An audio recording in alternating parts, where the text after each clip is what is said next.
بالکل لے رہی ہوں. دورشوار اگر تم یہاں ہو تو کل میرٹ میں ایک کانسرٹ ہے، وہاں ایک ساتھ چلتے ہیں، بہت مزہ آئے گا. منال کے آفر پر دورشوار کا دل بے اختیار دھڑکا اور اسے فوراً امید بھری نگاہوں سے برہان کو دیکھا. بھائی برہان کی طرف کیوں دیکھ رہی ہو؟ میں تم سے پوچھ رہی ہوں. مناہل نے فوراً اس کی چوری پکڑی. وہ ایکچولی بھائی کی پرمیشن کے بغیر کیسے جا سکتی ہوں؟ اس نے مسکرا کر اپنی مجبوری بتائی اور ساتھ ہی گیند برہان کی کوٹ میں ڈال دی. ڈونٹ وری، میرے ساتھ جانے سے یہ منع نہیں کریں گے. کیوں برہان؟ منال کے معنی خیز انداز پر کھل کر مسکرایا. مجھے تو کوئی اعتراض نہیں اگر دورشوار جانا چاہتی ہے. جواب حسب توقع ہی آیا. اب بتاؤ. مناہل نے مسکراتے ہوئے دورشوار کا کھلتے گلاب جیسا چہرہ دیکھا. چند ہی منٹوں میں اس کے چہرے کی زردی بالکل غائب ہو چکی تھی. شاید اسی لیے کہا جاتا ہے کہ باہر کے سارے موسم انسان کے اندر کے موسم کے تابع ہوتے ہیں. اسے جھٹ سے اس بات میں سے ہلا دیا. وہ بھلا منال کو کس طرح منع کر سکتی تھی جو ہادی کی بہن تھی، اور ہادی وہ بندہ تھا جس کو پانے کے لیے وہ دنیا کا ہر حربہ آزمانے کو تیار تھی. شہزاد نے اپنے گھر کے ڈائننگ روم میں قدم رکھا. سامنے وقار درانی بڑی بے چینی سے اس کے منتظر تھے. وقت بھی کتنا ظالم ہے، بڑے بڑے فاتح لوگوں کو انہی لوگوں کے قدموں میں گراتا ہے جن پر وہ کبھی ایک نظر ڈالنا بھی گوارا نہیں کرتے. یہ وہی بریگیڈیئر وقار درانی تھے جنہوں نے اپنی اس بیٹی کو اس قصے میں سے اس قدر صفائی اور مہارت سے نکالا تھا کہ ایک دفعہ تو شہزاد کا باقاعدہ دھاڑے مار مار کر رونے کو دل چاہا. یہ وہی کنزا کے فادر تھے جنہوں نے راتوں رات اپنی بیٹی کا نام FIR سے نکلوا کر سارے سسٹم کی آنکھوں میں دھول جھونک دی تھی، جو کچھ عرصے پہلے تک شہزاد اور ٹینا بیگم کو بھی کسی بھی گنتی میں رکھنے کے روادار نہیں تھے، اور اس وقت وہ پورے آدھے گھنٹے تک اس کا انتظار کر رہے تھے. شہزاد سلام کر کے ان کے سامنے والے سنگل صوفے پر بیٹھ گئی. پورے ماحول پر ایک محسوس کی جانے والی تلخی کا راج تھا. چائے کی ٹرالی میں ساری چیزیں جوں کی توں رکھی ہوئی تھیں، کسی نے ان کو چکھا تک نہیں تھا. سامنے والے صوفے پر بریگیڈیئر وقار درانی ٹانگ پر ٹانگ رکھے بے چین انداز میں اپنا دایاں پاؤں مسلسل ہلا رہے تھے، جو ان کی ذہنی اضطراب کی غمازی کر رہا تھا. دوسری طرف ٹینا بیگم کو کھاجائی نظروں سے دیکھتے ہوئے مسلسل ان کے اعصاب کا کھڑا امتحان لے رہی تھی. جی وقار صاحب، کیسے آنا ہوا؟ دورشوار نے انجان بننے کے سارے ریکارڈ توڑ دیے. اچھا. شہزاد، آپ تو ایسے انجان بن نہیں جیسے جانتی ہی نہیں. وقار درانی بھی کسی سے کم نہیں تھے. خیر جانتی تو میں سبھی کچھ ہوں، یہ اور باتیں کہ اگلے بندے پر ظاہر نہ کروں. اس کے تنزیہ انداز سے وقار درانی کی پیشانی پر تفکر کی لکیریں رنگنے لگی. ارے نہیں، آپ غلط سمجھ رہی ہیں، ایسا کچھ نہیں ہے. انہوں نے گھاگ طریقے سے اسے گھیرنے کی کوشش کی. آپ کیا سمجھتے ہیں اپنی بیٹی کا نام FIR سے نکلوانے کے بعد بچا لیں گے اسے؟ ٹینا بیگم کے ضبط کا پیمانہ چھلکا. جسٹس محمود نے اس کا نام لیا ہی نہیں تھا. انہوں نے پہلو بدل کر اپنی صفائی دینے کی کوشش کی. وقار صاحب وہ بات کریں جس پر یقین آ جائے. شہزاد نے بیچ میں لقمہ دیا. میں ٹھیک کہہ رہا ہوں بیرسٹر شہری. وہ اپنی بات پر ڈٹے ہوئے تھے. لیکن آپ اور آپ کی بیٹی تو اچھی طرح سے جانتے ہیں کہ گاڑی اس وقت رومانسر نہیں کنزا چلا رہی تھی. ٹینا بیگم نے ناراض لہجے میں یاد دلانے کی کوشش کی. دیکھیں مسز ہارون، آپ پرانی باتوں کو بھول جائیں تو بہتر ہوگا. انہوں نے نپے تلے انداز میں کہا. دیکھیں وقار صاحب، یہ نہ تو یہ معاملہ اتنا سیدھا ہے جتنا آپ سمجھ رہے ہیں، اور نہ ہم لوگ اتنے سادہ ہیں جتنا آپ کا خیال ہے. شہزاد کے تنزیہ انداز پر خدشات کسی سنبولے کی طرح ان کے اندر سے سرانے لگے. آپ کہنا کیا چاہتی ہیں؟ انہوں نے تھوک نکلتے ہوئے پوچھا. سیدھی اور صاف بات ہے. اگر جسٹس محمود کے بیٹے کے قتل کے جرم میں میری بہن کو سزا ہوگی تو میں ہر اس بندے کو کورٹ میں گھسیٹوں گی جس کا اس کیس سے معمولی سے بھی تعلق ہوگا.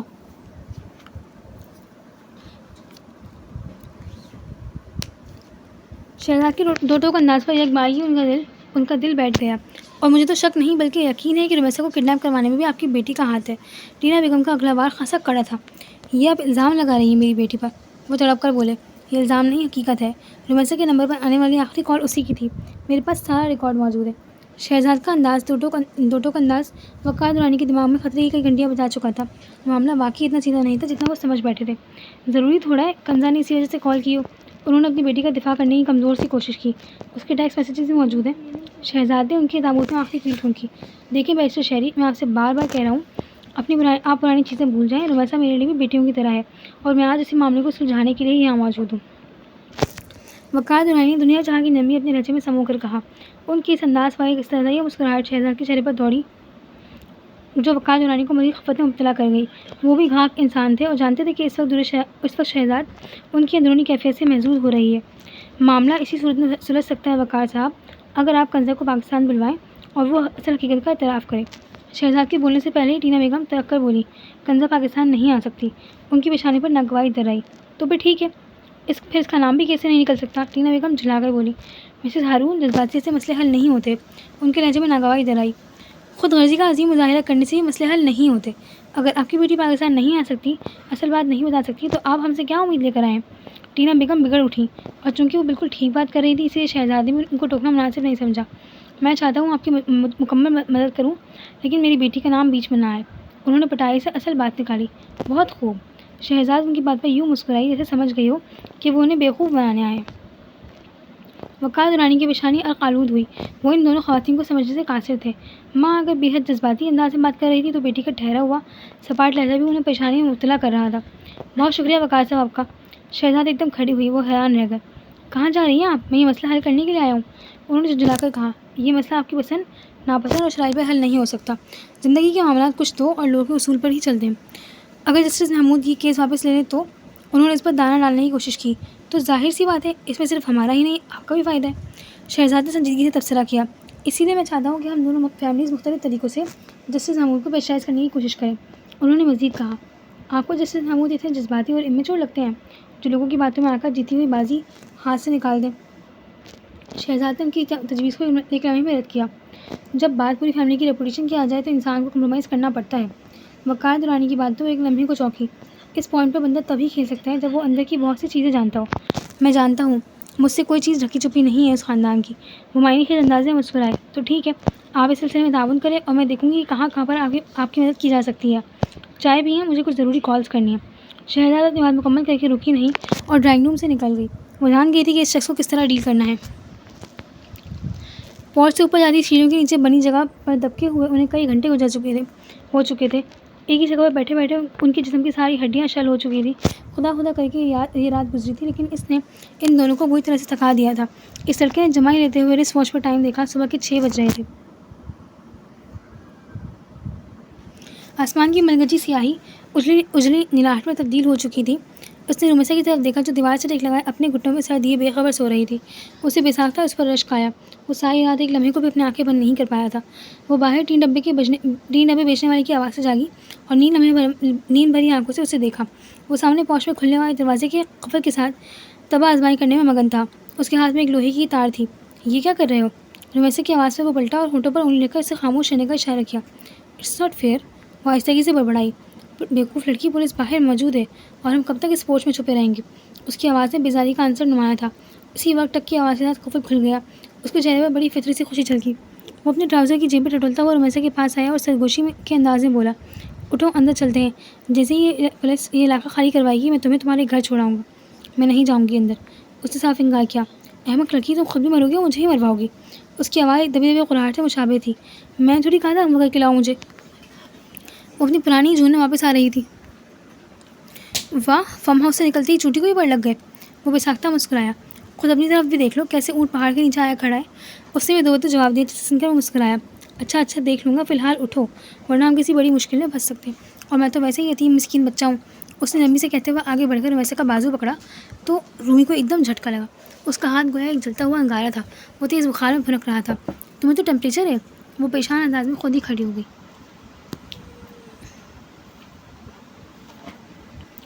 ہاں تو اس کی صحت پر کوئی اثر ہی نہیں پڑا۔ رومیسا نے غور سے اس کی طرف دیکھا۔ اس کی سوجن زدہ آنکھیں رت جگہ کی کماز تھیں، بال الجھے ہوئے اور ہونٹ خاصے خشک تھے۔ تھکن کسی ازدہی کی مانند اس کے سارے وجود کو جکڑے ہوئے تھی۔ میرا معائنہ اندر جا کے کر لینا، جانتا ہوں بہت ہینڈسم ہوں میں، اس نے اپنی نقاہت زدہ آواز میں سے چڑھایا۔ خوش فہمی ہے تمہاری۔ وہ تب کر اس سے آگے چل پڑی۔ جیسے ہی وہ دونوں لاؤنج کا دروازہ کھول کر اندر داخل ہوئے، سیلن زدہ باز نے ان کا استقبال کیا جو شاید زیادہ دیر تک گھر بند رہنے کی وجہ سے در و دیوار میں رچ بس گئی تھی۔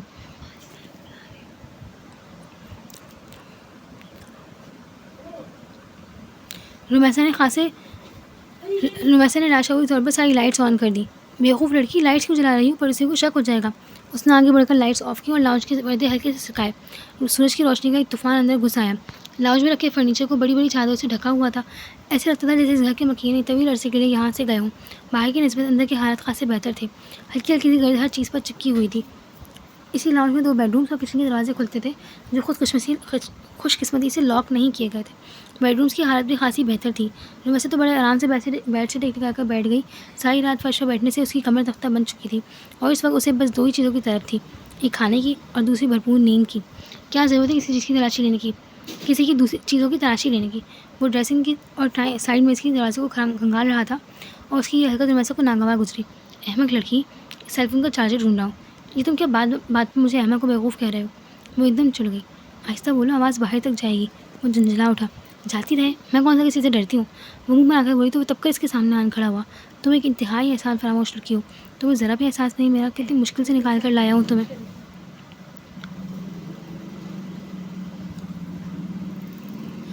کیوں احساس کروں میں تمہارا؟ کیوں احساس کروں؟ کیا رشتہ ہے تمہارا میرے ساتھ؟ اس نے فوراً ہی آنکھیں ماتھے پر رکھ لی. شوہر ہوں تمہارا، نکاح ہو چکا ہے ہم دونوں کا. وہ تنزیہ لہجے میں اسے یاد دلانے لگا. وہ نکاح جو زبردستی کیا تھا تم نے؟ ویسے نے برا سا منہ بنا کر اس کی طرف دیکھا. تمہارے ہی اکسانے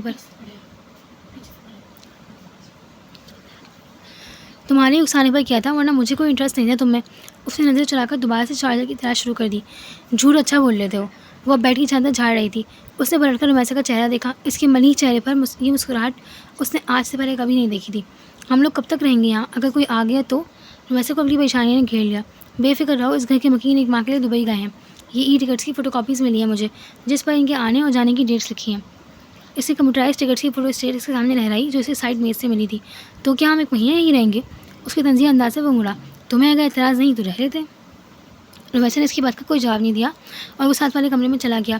وہاں اسے چارجر کی بجائے پاور بینک مل گیا تھا جس کے ساتھ آئی فون کی ڈیٹا کیبل لگی ہوئی تھی. اس نے فوراً اپنا سیل فون اس کے ساتھ لگا لیا اور خود جا کر لاؤنج میں رکھے صوفے پر لیٹ گیا. بخار کی شدت بڑھتی جا رہی تھی. دوسری طرف رمیسا بھی بیٹھ کی چادر جھاڑ کر لیٹ گئی. رات بھر کی تھکن کی وجہ سے نیند نے منٹوں میں ہی اسے اپنی آغوش میں لے لیا. شہزاد نے 2 دن کے بعد اپنے آفس میں قدم رکھا تو لیلی کے سفید پھولوں کا گلدستہ اس کی میز پر رکھا ہوا تھا. وہ اس پر لگے کارڈ کو پڑھے بغیر بتا سکتی تھی کہ یہ حمزاد کا ہی کارنامہ تھا. اس نے ملازم کو اپنی فائلیں میز پر رکھنے کا اشارہ کیا. وہ جیسے ہی اپنی کرسی پر بیٹھی اس کے سیل فون کی مترنم گھنٹی گونج اٹھی. اسکرین پر حمزاد کا نمبر بلنک کر رہا تھا. اس نے ملازم کو جانے کا اشارہ کیا اور سیل فون پر آنے والی کال ریسیو کی. Welcome back. مجھے یقین ہے تم 48 گھنٹے سے زیادہ اپنے کام سے دور نہیں رہ سکتی. اس کا خوشگوار لہجہ شہزاد کے سماعتوں سے ٹکرایا. میں ہوش میں آنے کے بعد سے ہی اپنا کام کر رہی ہوں. اس نے فوراً تصحیح کی. لیکن لوگوں کو ڈیل کرنا تمہیں اب بھی نہیں آیا. اس کا انداز سراسر دل جلانے والا تھا. مطلب؟ وقار دورانی بیوقوف بنا رہا ہے تمہیں. اس کے بعد ایسے کوئی ثبوت نہیں ہے جو جسٹس محمود کو سمجھوتہ کرنے پر مجبور کر دیں. تم نے کیا میرے گھر میں کیمرے فٹ کر رکھے ہیں؟ وہ اس کی بات پر ہلکا سے چڑھی. تمہارے معاملے میں سمجھو میرا دل ہی CCTV کیمرہ ہے. اس نے اس بات کو شرارت میں اڑا دیا. لیکن میں اتنی بیوقوف نہیں ہوں جو وقار دورانی کے ہاتھوں استعمال ہو جاؤں. شہزاد نے دائرہ بات کا رخ بدلا. جس دن کنزا وقار کا نام اس کیس سے نکل گیا سمجھو تم نے خود رمیسا کے گلے میں پھندہ ڈال دیا. وہ اسے خدشات میں مبتلا کر گیا. تم دنیا کے واحد انسان ہو جو مجھے اتنا ایزی لیتے ہو. میں نے بھی اتنے سال بیرسٹری پڑھی ہے، جھک نہیں ماری.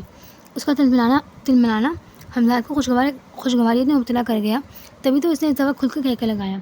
ویسے تو بڑے جاسوس بنے پھرتے ہو لیکن میری بہن کا تو پتہ نہیں کروا سکے. شہزاد نے اسے تانا دیا. بے فکر رہو، 1-2 دن میں پہنچ جائے گی گھر. حمزاد کی بات پر شہزاد کا دل بری طرح سے دھڑکا.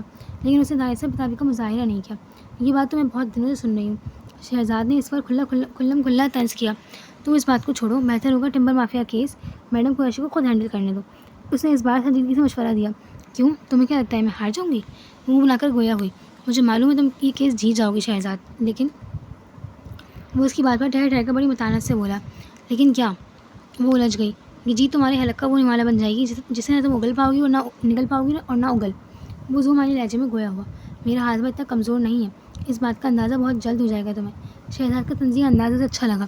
لیکن وہ لوگ تمہیں اتنی آسانی سے ہضم نہیں کرنے دیں گے. وہ مسکرا دیا. ڈرا رہے ہو سمجھا رہے ہو؟ وہ بزائی سے گویا ہوئی. صرف بتا رہا ہوں کیونکہ میر خاقان آج کل کسی نئے مہرے کی تلاش میں ہے. اس کے لہجے میں سنجیدگی ذرا آئی. مہرہ کوئی بھی ہو، شطرنج ہو یا زندگی کا میدان، وہی جیتا ہے جو میدان میں اپنے اعصاب پر قابو رکھے اور وقت پر بہترین چال چلے. وہ مسکرائی. وہ تو ٹھیک ہے لیکن بعض دفعہ لوگ بہت خوبصورتی سے آپ کے پیروں کے نیچے سے زمین نکال لیتے ہیں اور آپ کو پتہ تک نہیں چلتا. حمزاد نے اسے پھر سمجھانے کی کوشش کی جو بے سود رہی. دشمن کی ہوشیاری اسی وقت کامیاب ہوتی ہے جب آپ کے پیروں کے نیچے زمین اپنی نہ ہو. وہ بھی پراعتماد تھی. اوکے، بیسٹ آف لک. اس نے مسکرا کر فون بند کر دیا. شہزاد نے فوراً ٹمبر مافیا کیس کی فائل منگوائی. اسے نیکسٹ پیشے پر میر حاکم کی فیملی پر ایک ایسا جاندار وار کرنا تھا جو ان کی کمر توڑ دیتا اور اس کے لیے ضروری تھا کہ وہ اپنی کیس پر اپنی ساری صلاحیتیں وقف کر دیتی اور ایسا کرنے سے اسے کوئی نہیں روک سکتا تھا. شام 6 بجے کے قریب رمیسا کی آنکھ کھلی تو ساتھ ہی بے تحاشا بھوک کا احساس ہی بیدار ہو گیا. اس نے سامنے دیوار پر لگے وال کلاک پر نظر ڈالی. کمرے میں ہلکا سا اندھیرا تھا. باہر شاید سورج غروب ہونے کی تیاریوں میں تھا. وہ ایک لمبی جمائی لے کر اٹھی اور سیکنڈوں میں اسے احساس ہوا کہ وہ فارم ہاؤس میں نہیں ہے اور ساتھ ہی اسے گزرے دن کے سارے واقعات یاد آ گئے. کہیں مجھے چھوڑ کر بھاگ تو نہیں گیا وہ؟ اس سوچ نے اس کا دماغ مکمل طور پر بیدار کر دیا. وہ گھبرا کر اٹھی اور عجرت بھرے انداز سے باہر نکلی. وہ سامنے صوفے پر الٹا سیدھا لیٹا ہوا تھا اور اس کا ایک بازو زمین پر جھول رہا تھا. اسے دیکھ کر رمیسا کو تھوڑا سکون ملا، ورنہ تو وہ ایک لمحے کو ڈر سی گئی تھی۔ پورا گھر تہگی میں ڈوبا ہوا تھا، کھلی کھڑکی سے بس ہلکی سی روشنی آ رہی تھی۔ مجھے اٹھانا چاہیے اسے تاکہ یہاں سے نکلیں، کہیں کسی مصیبت میں ہی نہ پھنس جائیں، اس سوچ نے اسے پریشان کیا۔ وہ فوراً چلتی ہوئی اس کے قریب آئی۔ رمیسا کو اس کریٹی کے انداز میں تھوڑے سے غیر معمولی پن کا احساس ہوا۔ اس نے ہلکا سے جھک کر اسے دیکھا۔ اس کا سارا وجود تیز بخار میں جل رہا تھا اور رتھم سے گزرتی ہوئی سانس کھولتی ہوئی بھاپ کی طرح تھی۔ تم ٹھیک تو ہو نا؟ رمیسا نے ہلکا سا اسے جھنجھوڑا۔ بخار کی دی ہوئی نکہت نے اسے ہلنے جلنے کی سکت بھی چھین لی تھی۔ رمیسا کے ہاتھ پیر بھول گئے۔ وہ بھاگ کر کچن کی طرف گئی۔ فریج بالکل خالی تھا اور بند تھا۔ اس نے سنک میں لگی ٹیپ کھولی۔ پانی خاصا ٹھنڈا تھا۔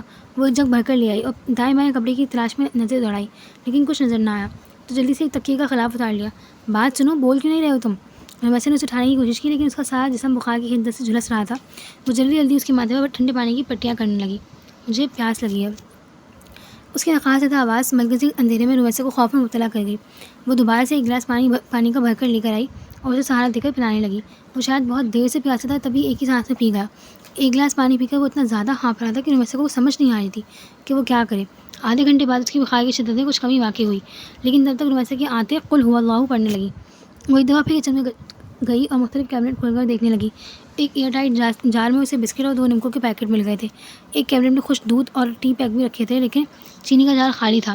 اس نے ماچس کی تلاش میں نظر دوڑائی، لیکن وہ نہیں ملی۔ ایک تراز میں اسے لائٹر مل گیا تھا، جس کی مدد سے اس نے چولہا جلانے کی کوشش کی تو اسے معلوم ہوا کہ چولہے میں گیس نہیں آ رہی۔ اس نے گیس کے مین کنیکشن کی تلاش میں اوپر نیچے نظر دوڑائی۔ تھوڑی سی محنت کے بعد اسے گیس کے پائپ کے ساتھ لگا ہینڈل نظر آیا، جسے گھر کے مکین شاید احتیاطی تدابیر کے تحت بند کر گئے تھے۔ اس نے ہینڈل نیچے کیا تو چولہے میں گیس آنے لگی۔ اس نے فوراً چولہا جلا کر ایک ساس پین میں پانی ڈال کر رکھا اور برتنوں کے ریک سے 2 کپ نکالے۔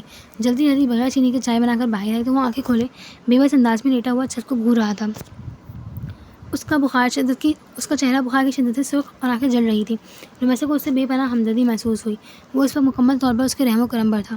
رمیسا نے آگے بڑھ کر اسے سہارا دے کر اٹھایا اور پشت پر کافی سارے کشن اٹھا کر رکھے۔ وہ مشکور نگاہوں سے اس کی طرف دیکھ رہا تھا۔ اس نے پاس بیٹھ کر بسکٹ چائے کے کپ میں بھگو کر اسے کھلانے شروع کیے۔ وہ اتنی سی مشقت میں ہی نڈھال ہو گیا تھا۔ بات سنو، وہ آہستگی سے مخاطب ہوا۔ ہاں کہو۔ رمیسا نے فوراً جھک کر اس کی سرخ آنکھوں کی طرف دیکھا اور بے اختیار نظر چلا لی۔ پردے آگے کر کے لائٹ جلاؤ اور بیڈ روم کی سائڈ ٹیبل پر پیناڈول کا ایک پتا دیکھا تھا میں نے، وہ پلیز لا دو، وہ مشکل بول رہا تھا۔ رمیسا نے اٹھ کر پردے برابر کر کے 0 واٹ کا بلب روشن کیا اور خود اندر جا کر بیڈ کی سائڈ میز کی درازیں ٹٹولنے لگی۔ تھوڑی سی جدوجہد کے بعد اسے وہ ٹیبلٹس مل گئی تھی، جسے اس نے پانی کے ساتھ نگل لیا۔ میرا خیال ہے تم اندر جا کر بیڈ پر لیٹ جاؤ۔ رمیسا کو اس سے ہمدردی محسوس ہوئی۔ اس نے خود سے اٹھنے کی کوشش کی، لیکن کامیاب نہ ہو سکا۔ رمیسا نے فوراً آگے بڑھ کر اسے سہارا دیا۔ وہ بری طرح سے ہانپ رہا تھا اور اسے سیدھا کھڑا ہونے میں دشواری ہو رہی تھی۔ رمیسا اسے پکڑ کر بمشکل روم تک لائی اور وہ فوراً بیڈ پر لیٹ گیا۔ اوہ میرے خدا! وہ اپنی ہتھیلی کا مکہ سا بنا کر ماتھے پر رگڑ رہا تھا، شاید درد کی شدت بڑھ رہی تھی۔ میں دبا دوں؟ رمیسا کو اس کی بیچارگی پر ترس آیا۔ وہ ہلکے سے جھک کر اس کا سر دبانے لگی۔ میڈیسن لینے سے اسے کافی فرق پڑتا، تبھی 1 گھنٹے بعد وہ تکیے کو پیچھے غافل سو رہا تھا۔ وہ دبے قدموں اٹھ کر کچن میں چلی آئی، دوبارہ چائے بنا کر لائی۔ وہ لاؤنج میں آ کر بیٹھ گئی۔ اس کا دل بے شمار اندیشوں کی آماج گاہ بنا ہوا تھا۔ نمکوں اور بسکٹ کھانے سے اسے تھوڑی توانائی کا احساس ہوا تو وہ دوبارہ بیڈ روم میں چلی آئی۔ سامنے دیوار پر ایک ینگ کپل کی شادی کی تصویریں لگی ہوئی تھیں۔ اس نے پہلی بار اس سارے گھر کو غور سے دیکھا تو احساس ہوا کہ کسی نئی نویلی شادی شدہ جوڑے کا گھر تھا۔ نیا فرنیچر، کراکری اور دیوار پر لگی تصویریں اس بات کی گواہ تھیں۔ وہ چلتے چلتے ڈریسنگ کے شیشے کے سامنے آن کھڑی ہوئی اور اپنا ملکچہ ساگ شیشے میں دیکھ کر اسے دھچکا لگا۔ اتنی دن پرانی جینس کے ساتھ پہنی ہوئی میلی شرٹ کو دیکھ کر اسے اپنے آپ سے گھن آئی۔ اس نے دیوار کی وارڈروب کھولی تو اس میں کئی کام والے لیڈی سوٹ لٹک رہے تھے۔ اس نے نسبتاً ایک سادہ کاٹن کا سوٹ نکالا، اس کے ناف سے تھوڑا کھلا تھا، لیکن وہ اسے اٹھا کر واش روم میں گھس گئی۔ 1 گھنٹہ شاور لے کر وہ باہر نکلی تو وہ ابھی بھی سو رہا تھا، لیکن رمیسا کو اپنا آپ بڑا ہلکا پھلکا محسوس ہوا۔ اس وقت رات کے 8 بج رہے تھے۔ وہ سونے کی تلاش میں دائیں بائیں نظر دوڑانے لگی۔ جیسے ہی وہ لاؤنج کے صوفے کی طرف بڑھی، اس کی نظر دیوار پر رینگتی چھپکلی پر پڑ گئی۔ اس کا دل دھک کر کے رہ گیا۔ اسے چھپکلیوں سے بچپن سے ہی بتحاشا خوف آتا تھا۔ وہ الٹے قدم واپس لوٹ آئی۔ دوسرے کمرے میں بھی جانے کا حوصلہ نہیں تھا، اسی لیے خاموشی سے تھوڑا فاصلہ رکھ کر اس کے برابر میں لیٹ گئی۔ شاور لینے کے بعد اسے خاصی سکون کی نیند آ رہی تھی۔ رات کا جانے کون سا پہر تھا جب اس کی آنکھ کھلی۔ وہ ہڑبڑا کر اٹھ بیٹھی۔ وہ جاگ چکا تھا اور اس کی آنکھوں میں نہ جانے کون سا تاثر تھا۔ وہ نظر جھکانے پر مجبور ہو گئی۔ Thank you رمیسا۔ اس کی حالت خاصی سنبھل چکی تھی۔ ٹیمپریچر اتر گیا؟ ہاں، اور تمہارا بہت شکریہ، تم نے میرا بہت خیال رکھا۔ وہ کھلے دل سے اسے سراہ رہا تھا۔ رومی نے اس کی بات کا کوئی جواب نہیں دیا۔ وہ خاموشی سے لیٹی رہی۔ وہ بیڈ کی پشت سے ٹیک لگائے نیم دراز تھا۔ کمرے میں ملکچہ سا اندھیرا تھا۔ لاؤنج میں چلنے والے 0 واٹ کی بلب کی نیم مدد سی روشنی اس کے کمرے میں بھی آ رہی تھی۔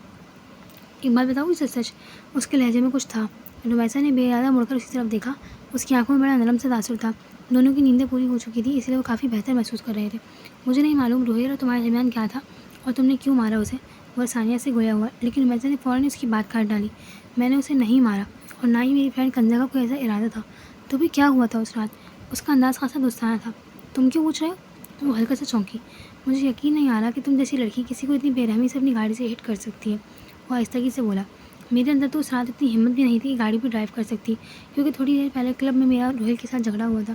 وہ مجھ سے خواہ بے تکلف ہونے کی کوشش کر رہا تھا اور میں نے غصے میں اسے تھپڑ مار دیا تھا. رومیسا پہلی دفعہ اس سے بے تکلفانہ انداز سے بات کر رہی تھی. شاید یہ رات کی تنہائی کا اثر تھا یا پھر ان حالات کا جو ان دونوں کو ایک دوسرے کے قریب لے کر آئے تھے. دور کہیں تقدیر اپنے اس فیصلے پر دوبارہ مسکرائی تھی. تم کیسے جانتی تھی روہیل کو؟